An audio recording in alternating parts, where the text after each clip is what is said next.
आज देश बहुत अच्छी स्थिति में नहीं है। 60 लाख से ज्यादा शेड्यूल कास्ट बच्चों को स्कॉलरशिप नहीं मिला है। पूरा देश यहाँ पर आज इकट्ठा है। प्रधानमंत्री तो मुखौटा पहनते हैं धर्मनिरपेक्षता का, तो गांधीवादी बनने के लिए गांधी जी के आचरण को भी धारण करना पड़ता है, जो शायद प्रधानमंत्री जीवन में कर ही नहीं पाएंगे। गोडसेवादी सोच है, वो गांधीवादी सोच नहीं है कि हम डेमोक्रेसी नहीं रह गए। मोदी जी ये ना समझे कि निरंतर वो ही रहने वाले हैं।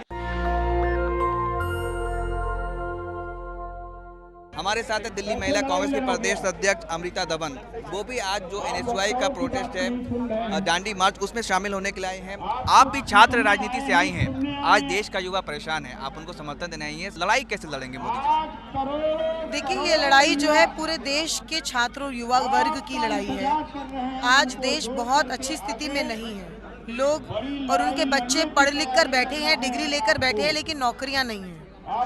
बेरोजगारी की दर 6.9%।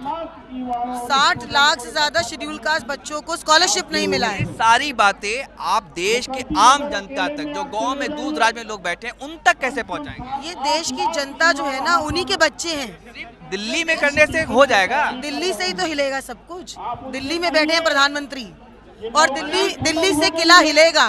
और ये गांव से ही आए हुए बच्चे हैं, ये सब पढ़ने आते हैं दिल्ली, ये अलग अलग राज्यों में पढ़ने जाते हैं। पूरा देश यहाँ पर आज इकट्ठा है, सिर्फ दिल्ली के लोग नहीं है, ये पूरा देश इकट्ठा है। और मैं मानती हूँ कि हर राज्य से आवाज है।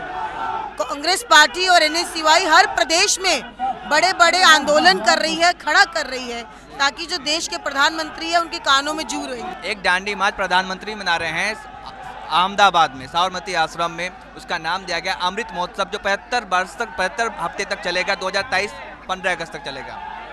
देखिए, प्रधानमंत्री तो मुखौटा पहनते हैं धर्मनिरपेक्षता का, लेकिन वो धर्मनिरपेक्ष नहीं है। वो सारी दुनिया और विश्व जानता है। वो व्यक्ति हैं जो नफरत का बीज हमारे देश में बोते हैं और हर रोज बोते हैं, लोगों को बांटने का काम करते हैं। तो गांधीवादी बनने के लिए गांधी जी के आचरण को भी धारण करना पड़ता है, जो शायद प्रधानमंत्री जीवन में कर ही नहीं पाएंगे, क्योंकि वो जिस RSS की सोच से आते हैं, वो सोच गोडसेवादी सोच है, वो गांधीवादी सोच नहीं है।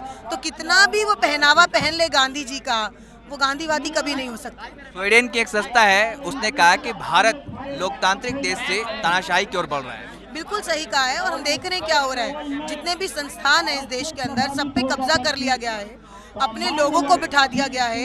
कोर्ट में आप जाइए तो कोर्ट में पता नहीं चलता कि न्यायालय क्या करेंगे। जब इस देश के जजेस सड़कों पर आ जाए, इस देश का हर वर्ग सड़कों पर आ जाए, जो जज सड़क पर आए वो तो आज राजसभा में है। यही तो दुख की बात है, ये दुर्भाग्य की बात है। इस देश के अंदर न्यायालय पे ही लोगों को विश्वास था। अगर एक एक करके इस तरीके से हमारी कोर्ट्स भी जो है पूरी तरह से संदेह में आ जाएंगी, तो लोग किसके पास जाएंगे? इसलिए हम कह रहे हैं कि हम डेमोक्रेसी नहीं रह गए। आज इस देश के अंदर तानाशाही चल रही है। इसी के खिलाफ लड़ाई लगातार, चाहे वो यूथ कांग्रेस हो, NSY हो, महिला कांग्रेस हो, कांग्रेस हो, हर रोज सड़कों पर हम होते हैं, हर रोज इस लड़ाई को लड़ते हैं और लड़ते रहेंगे। और समय तो सबका बदलता है। मोदी जी ये ना समझे कि निरंतर वो ही रहने वाले हैं, उनका भी बदलेगा और सत्ता से वो भी गिरेंगे। मोदी जी कह रहे हैं कि हमने चुनाव जीत लिया। भारतीय जनता पार्टी के प्रवक्ता नेता कहते हैं कि चुनाव जीत लिया, जनता का भरोसा है, हम सब देश हित में कर रहे हैं, राष्ट्र हित में कर रहे हैं। तो चुनाव जीतने के बाद जो जन कल्याण के काम है वो भी तो करने हैं। लोगों ने आपको प्रचंड बहुमत दिया, इस सोच के साथ दिया कि आप जन कल्याण के काम करेंगे। उन्हें नहीं पता था कि आप किसानों को सड़कों पर ले आएंगे।